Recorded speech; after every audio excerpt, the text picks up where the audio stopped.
Bien, buenas tardes. Hoy iniciamos nuestro tema número 2, que es planificación de las atracciones turísticas naturales. Esta temática me imagino que ustedes ahora también la van a abordar en la materia de ecoturismo 2, ¿verdad?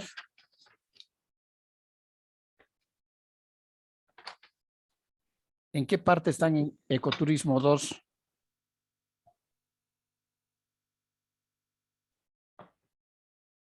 Eduardo,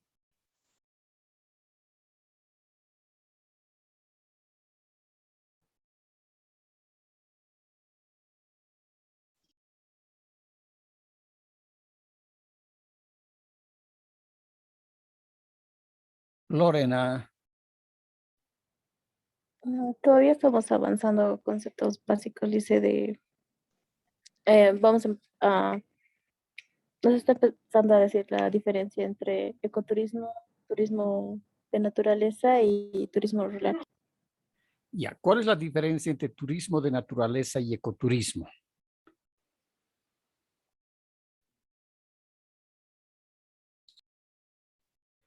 Porque muchos autores lo toman como sinónimo. ¿Ustedes en qué han quedado?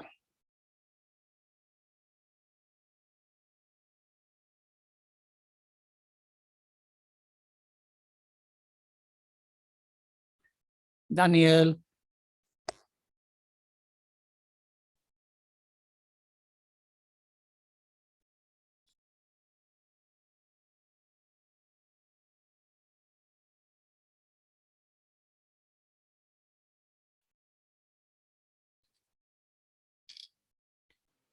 ¿en qué quedaron, Daniel? Buenas tardes. Buenas tardes.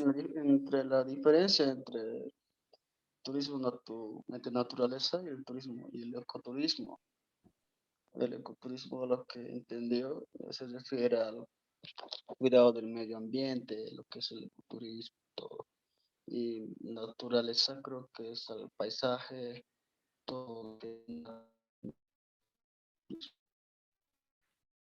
Por eso decíamos, no, muchos autores toman como si fuese sinónimo el turismo de naturaleza y el ecoturismo. Y en el turismo de naturaleza, lo que vemos es la naturaleza, el paisaje, etcétera, ¿no?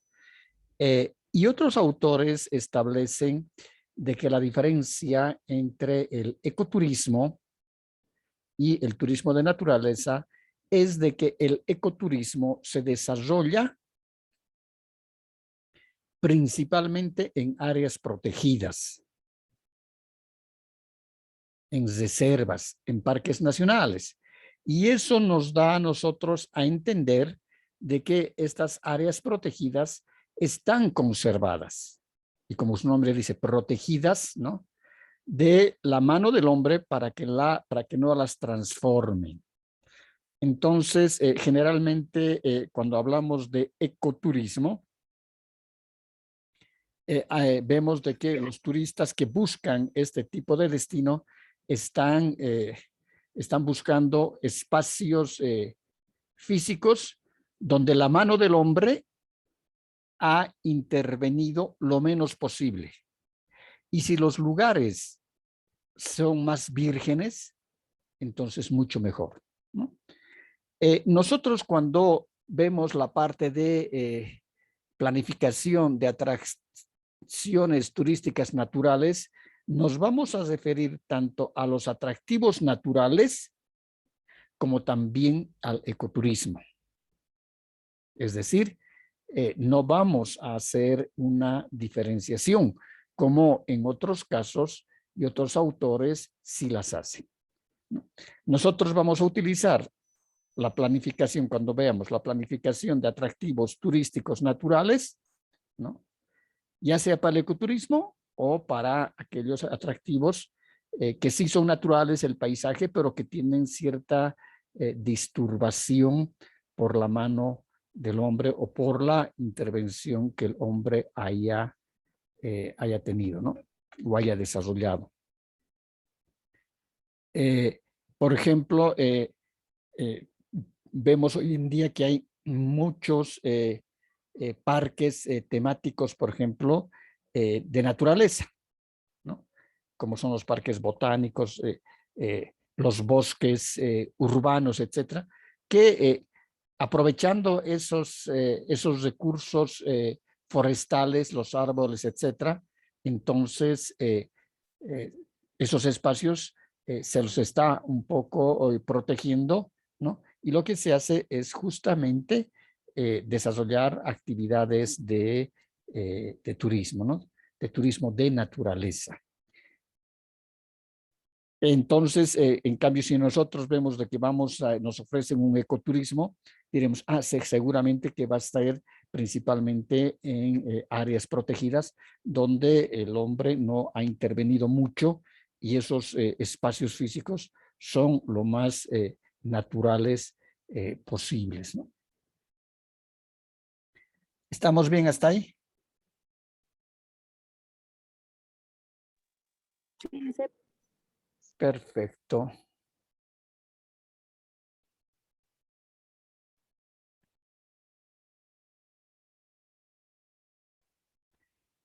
Vamos a ver que dentro de los atractivos o la planificación para atractivos turísticos naturales, se requiere de una planificación cuidadosa, ¿no? Muy detallada, buscando justamente la conservación de los atractivos y el medio patrimonial, ¿no? Y el medio ambiente patrimonial. Es decir, de una cosa que sí tenemos que estar conscientes, y decíamos también el anterior semestre, ¿no? Tenemos que estar muy conscientes es de que el turismo siempre va a generar impactos medioambientales y lo que la planificación va a buscar es minimizar estos impactos ambientales. A ver, por ejemplo, pongámonos a pensar, imaginémonos subir al cerro del frente, que yo el anterior fin de semana he subido 10 kilómetros más o menos del Parque Tunari, una decepción total, una mugredad total, un abandono total, y eso justamente le decía ya esta semana, ayer hablé con la secretaria de Medio Ambiente, Cultura y Turismo del municipio del Cercado, y le decía, Mariela, realmente es una pena y es una lágrima cómo está en este momento el ingreso al Parque Nacional Tunari. En la tranca sí te registran, te piden que te registren, pero cuando tú tienes que bajar, porque tienes que bajar antes de las 5 de la tarde, cuando bajas, no hay quien te controle. Uno tiene que ir, levantarse la tranca, pasar la movilidad y no hay quien te registre. Entonces, eso significa de que pueden quedarse ahí arriba los visitantes, ¿no? Porque no hay un control cabal de cómo debería ser en este caso aquello, ¿no? El camino, los primeros 8 kilómetros, una pena total porque el camino está totalmente erosionado por las lluvias seguramente del año pasado, ¿no? La basura, hay basura, especialmente plásticos. Hay árboles que están caídos casi o muy próximos al camino y que los han cortado, pero la punta, si no manejas bien, te puedes sunchar el vidrio con la punta del árbol. Hay sectores donde se ven que seguramente ha habido incendios. Entonces es un abandono total, ¿no? Y eso debido a que las autoridades nunca han desarrollado o han elaborado un plan de desarrollo turístico de ese sector del Parque Tunari, porque uno sale de la plazuela de Calacala y por ese camino, por el camino, son 25 kilómetros la distancia hasta la parte más alta, ¿no? A la parte que debemos llegar seguramente a los 3.800 metros arriba, donde está el bosque de Quehuiñas, para luego ya un poquito se baja y se ven las lagunas. Hay dos lagunas grandes y al fondo de las lagunas se ven el cerro del Negro Huañusca, ¿no? Entonces el sector es paradisíaco en cuanto a paisaje y ahí sí se puede hacer un turismo realmente de naturaleza, preservando las especies, porque la mayor parte, lo único que es originario o autóctono, o lo que decimos especies endémicas que son propias del lugar, son las quehuiñas, porque mientras nosotros vamos subiendo, vamos viendo bosquecillos, hay mucho eucalipto y el eucalipto es una especie propia de, decíamos, de Australia. Hay bosques de pinos, ¿no? Y el pino no es originario de la América, peor de Sudamérica, sino es una especie europea y asiática. Entonces, don Pastor Cándido, es quien en el año 1964, si no me equivoco, o 68, es el que crea el Parque Nacional Tunari y consigue y obtiene posteriormente la ley donde se declara Parque Nacional y los límites son la quebrada de La Taquiña y la otra es la quebrada de Arocagua y en línea recta tienen 12 kilómetros lineales, ¿no? Entonces, si aquí vemos la quebrada de La Taquiña, aquí está la quebrada de Arocagua. Si nosotros medimos linealmente, aquí son 12 kilómetros que tiene. Y con esos límites ha sido creado bajo ley el Parque Nacional Tunari y seguramente que el camino que les digo es un camino totalmente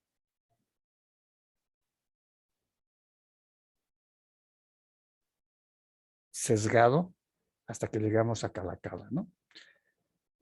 Y aquí en el kilómetro 10, a la mitad más o menos, es donde se encuentra un parador. Seguramente que, sí, yo me acuerdo, si ese año, esa fue una tesis de un estudiante de la Univalle, la creación de este parque, ¿ya? Porque se ven todavía que hay construcciones, hay cabañas, hay 2 o 3 cabañas que están totalmente abandonadas. Después hay un sector para hacer fogata, que se nota que hacen. Después hay un sector más o menos limpio. Por este sector debe estar un espacio limpio para poder parquear, los carros puedan parquear. Y ese lugar es bonito, pero le falta mucho. Mucho, y fundamentalmente es un abandono total, porque sí existía esta infraestructura, donde se nota que habían unas 2 o 3 cabañas, inclusive ha debido haber un sistema de alcantarillado, porque se ven que hay cámaras para fuga de aguas de baños, etcétera, y se ven aquí las tapas de las cámaras, y también se ven tubería de plástico que seguramente había agua potable, ¿no? Que seguramente lograban traer de arriba porque había antes mucha vertiente. Pero como les digo, es decir, es una pena que el lugar esté pero tan abandonado.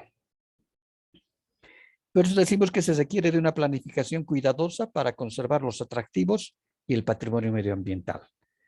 Es decir, la planificación lógicamente tiene que establecer, como en el resto de las planificaciones, tenemos esos tres momentos o tres partes, ¿no? Los OBs, los objetivos básicos, el diagnóstico y la propuesta del plan. Entonces, pero hay que ser muy detallistas en establecer, en desarrollar las propuestas de este plan, porque hay que ver mucho la parte de la conservación del patrimonio medioambiental, es decir, evitar la generación de basuras, ver cómo se va a hacer el traslado de la basura, la parte de la señalización, la parte de los carteles de interpretación, porque si hay árboles, ahí está, ay, ¿qué tipo de árbol será? Por ahí un árbol que tiene 200 o 300 años. Pero como nadie lo sabe, nadie sabe, entonces no. Entonces hay que poner letreros de interpretación, hay que poner señalización turística, se tiene que tener, lógicamente, el sector de las instalaciones turísticas, ¿no? Los turistas van a querer comer, van a querer utilizar una batería de baños.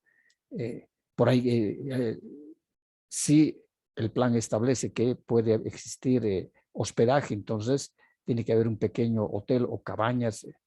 Entonces, todo aquello, lógicamente, se tiene que trabajar muy detalladamente. Dentro de los principales tipos de atractivos naturales, tenemos el clima. Es decir, el clima es el principal atractivo turístico y conservar su entorno natural, especialmente evitar la contaminación en el aire, en el suelo, en el subsuelo, evitar los chaqueos, las quemas, ¿no? En el aire. Se tiene que trabajar muy detalladamente todos esos elementos que van a formar parte de poner en valor el atractivo turístico. Otro atractivo natural son las zonas paisajísticas. Es decir, hay diversos tipos de paisajes, ¿no? Porque el paisaje es un elemento subjetivo que está determinado fundamentalmente por la percepción del individuo, en este caso del turista. Y decimos que es muy subjetivo porque tal vez para unos es bonito y para otros es feo, ¿no? Bouillon pone un ejemplo y dice, estamos en un bus turístico, el chofer está manejando por un camino donde hay muchos atractivos naturales. En este caso hay árboles, hay algunas caídas de agua. Al chofer no le interesa, el chofer está conduciendo. Entonces no le interesa si es bonito, es feo, nada. Su percepción es cero. Él está en ese momento concentrado en tener que manejar. Resulta de que, si aquí tenemos el camino,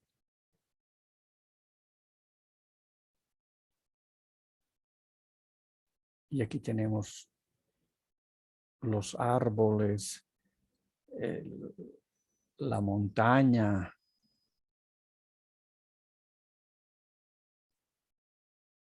etcétera, los champales. Es decir, es un sector donde se observa naturaleza. Totalmente. Aquí estamos viendo la naturaleza.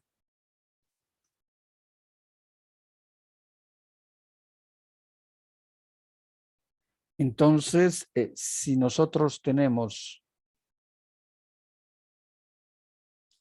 acá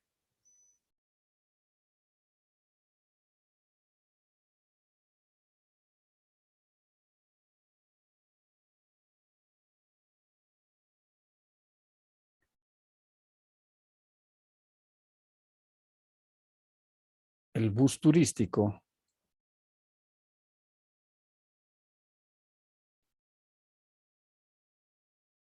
con sus vídeos panorámicos.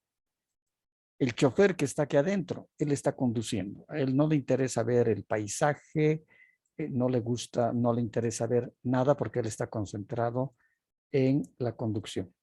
Resulta que aquí hay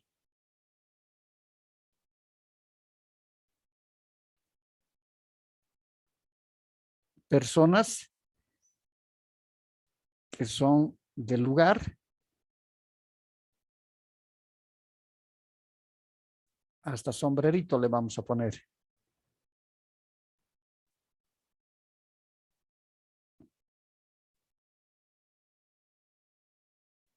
Que están caminando. Entonces, a ellos apreciar esto no les interesa. Es decir, su percepción, como ellos viven en el sector, ese es normal.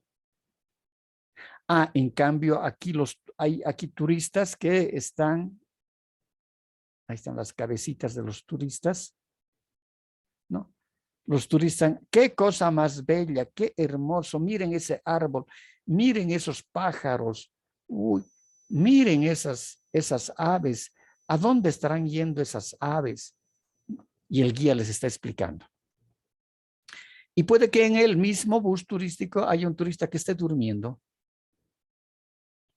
Entonces, la percepción del paisaje está determinada por cada persona.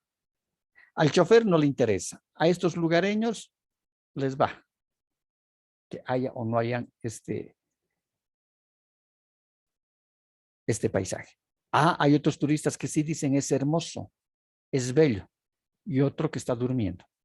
Entonces, por eso decimos que la percepción del paisaje es totalmente subjetiva y que está sujeta, ¿no? Sujeta a la percepción que tiene el individuo y, lógicamente, la utilización, ¿no? De los sentidos. Por ahí escuchar los pájaros, qué cosa más bella, escuchar el trino de los pájaros, se escucha a lo lejos una caída de agua y se dice, seguramente allá debe haber una caída de agua. Se siente el viento con los árboles, que estos árboles se están meciendo. Entonces, hay personas que les encanta aquello y les fascina. A otros más o menos. Y a otros no les gusta la naturaleza. No les gustan las plantas, nada, ¿no? Entonces,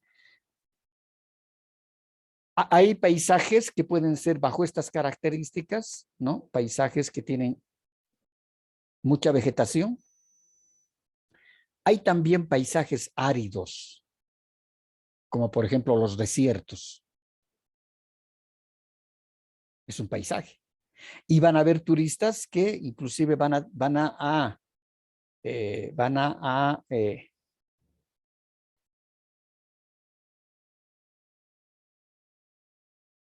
montar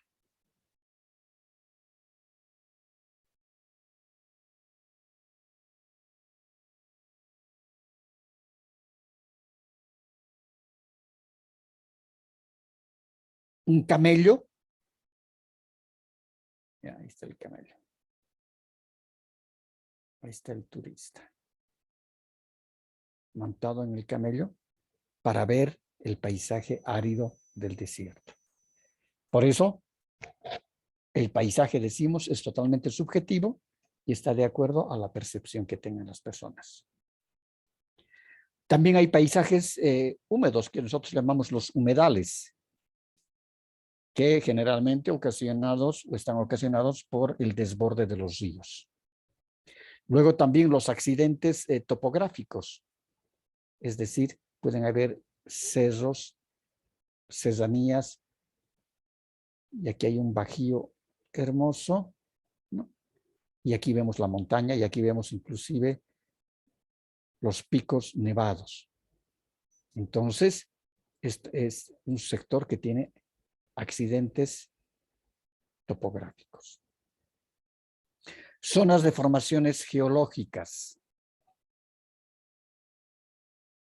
En este caso, cuevas, cavernas, etc. Estratos rocosos. Los farellones, por ejemplo, aquí hay un farellón impresionante. Y aquí vemos algo de vegetación.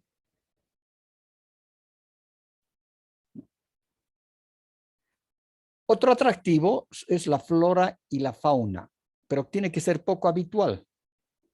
Es decir, no puede ser una flora y fauna que el turista la vaya a ver a 100 kilómetros de su lugar de residencia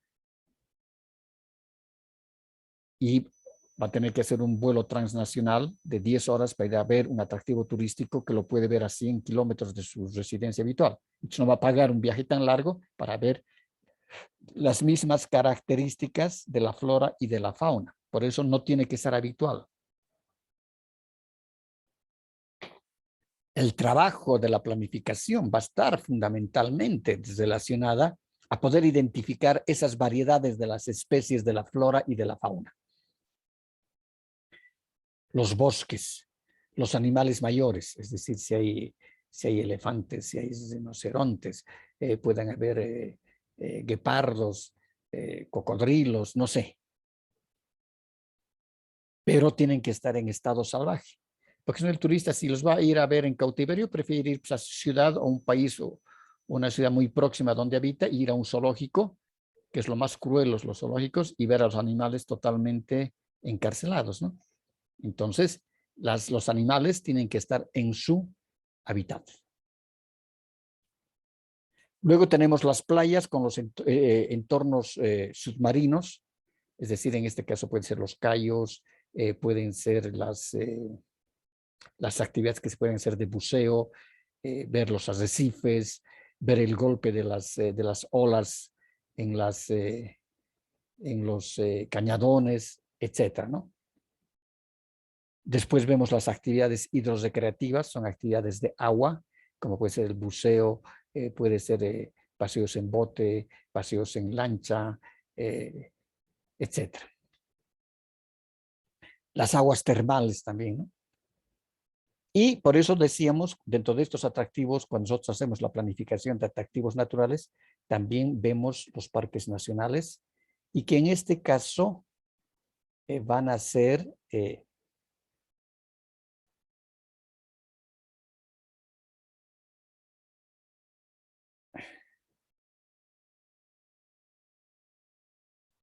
este caso pueden ser zonas protegidas, reservas naturales, y esto va a depender del régimen legal con la cual fueron creados estos espacios físicos. Porque cuando se crea un espacio físico se da una delimitación y por ahí la ley que ha creado dice, esta parte se puede dedicar a la actividad turística. Toda esta otra parte solamente va a ser para investigadores, para biólogos. Es decir, a esta parte de los bosques y de todo eso, solamente pueden entrar los biólogos. Y toda esta parte no ingresa nadie. Y los guardaparques irán viendo alrededor de él, pero aquí no ingresa nadie. Es de conservación total, ¿no? Entonces depende de la ley con la cual es creada el área protegida. ¿Preguntas? Ni una, Alicia. Analice. ¿Está claro todo? Cuidado que después me hagan quedar mal con la licenciada Andia. De ecoturismo. Dentro de las técnicas de planificación, decíamos, una de las técnicas fundamentales es mantener el criterio medioambientales. Y estos criterios medioambientales, lógicamente, que van a estar determinados a crear los menores impactos ambientales que puedan existir. Otro elemento fundamental que habíamos visto en el anterior semestre es de que las instalaciones, es decir, las instalaciones turísticas, los hoteles, los restaurantes, los albergues, los miradores, etcétera, ¿no? Tienen que estar armonizados con el entorno geográfico y con el entorno paisajístico. Y habíamos visto de que como hay instalaciones que realmente pueden, de muchas maneras, lo que llamamos, se pueden camuflar, ¿no? lo que se busca es de que no se, es decir, visualmente no se deterioren esos espacios físicos, ¿no?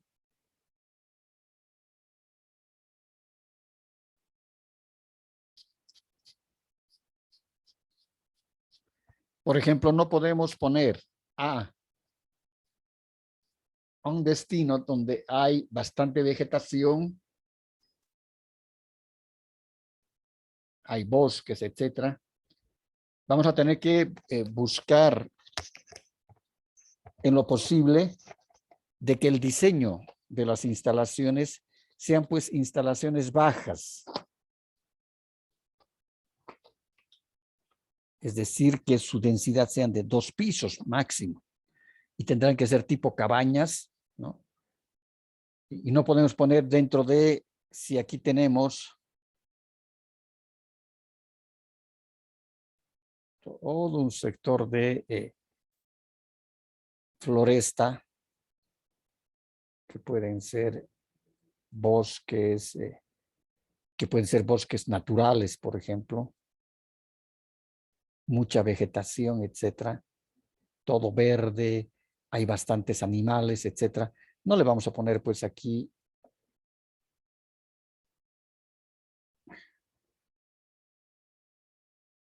un hotel o un establecimiento de hospedaje de 8 pisos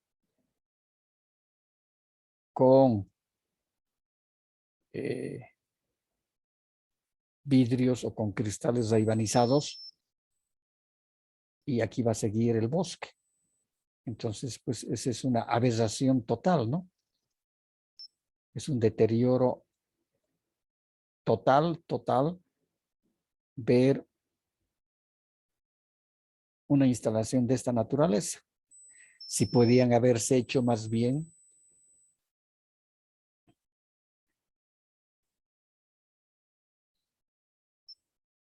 cabañas pequeñas,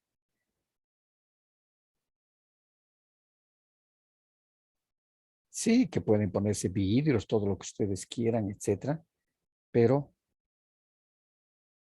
estas van a estar totalmente camufladas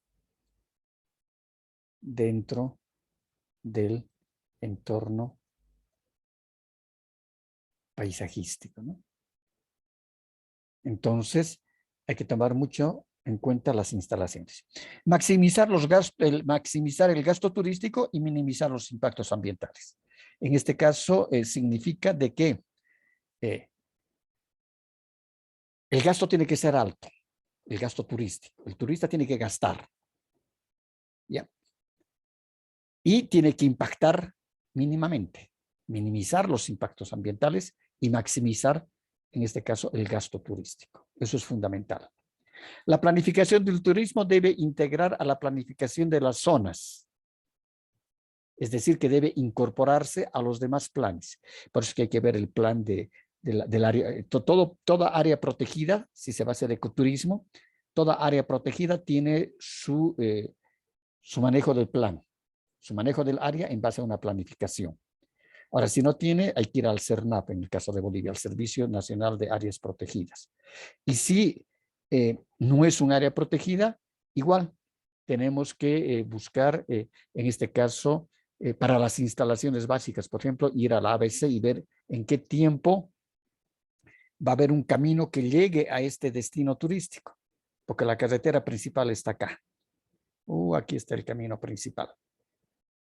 Entonces se necesita un camino para poder llegar a este destino. Entonces, hay proyecciones de que van a crear nuevos caminos. ¿En qué tiempo? ¿Qué dice el municipio? ¿Qué dice su plan de desarrollo territorial del municipio? ¿Dónde está proyectando crear, es decir, y poner servicios básicos, luz, agua, alcantarillado? Tal vez por aquí, ahí está la población y aquí tiene los servicios básicos, entonces se pueden extender los servicios básicos de la población, ¿no? Hasta que lleguen a las instalaciones turísticas. Hay que tomar pautas en cuenta, establecer qué zonas serán aptas para las investigaciones y cuáles para el turismo, lo que veíamos en el ensayadito que les puse hace rato, ¿no? Análisis ambiental, hay que hacer encuestas e inventarios de la flora y de la fauna del sistema ecológico muy bien, muy detalladamente. Hay que hacer la identificación de zonas medioambientales de conservación, es decir, qué sectores, lo que decíamos hace rato, ¿no? Esto puede ser para turismo. ¿Y qué sectores no se van a tocar todavía? Van a estar en total conservación.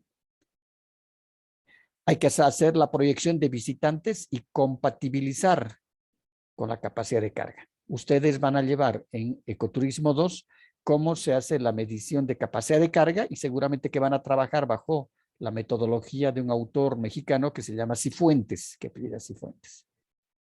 Pero hay que hacer la proyección de los visitantes y compatibilizar la capacidad de carga. La capacidad de carga significa cuántos turistas pueden ingresar a este destino sin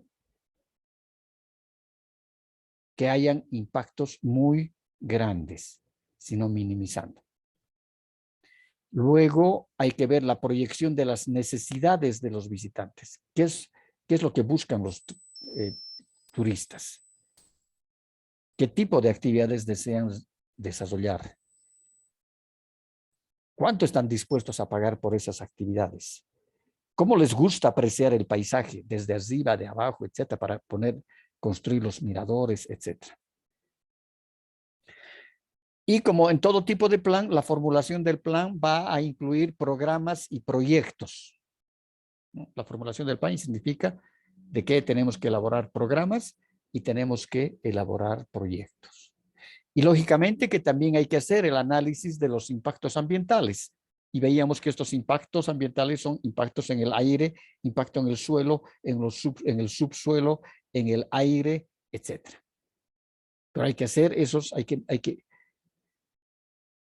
analizar los impactos ambientales, cómo se los va a minimizar, y para eso hay técnicas, ahí tenemos las fichas ambientales, los manifiestos ambientales, cómo se va a hacer el recojo de basura, en qué tiempo, dónde va a ser depositada la basura, cómo va a ser clasificada la basura, cómo se va a impactar mínimamente a las especies de la flora y de la fauna.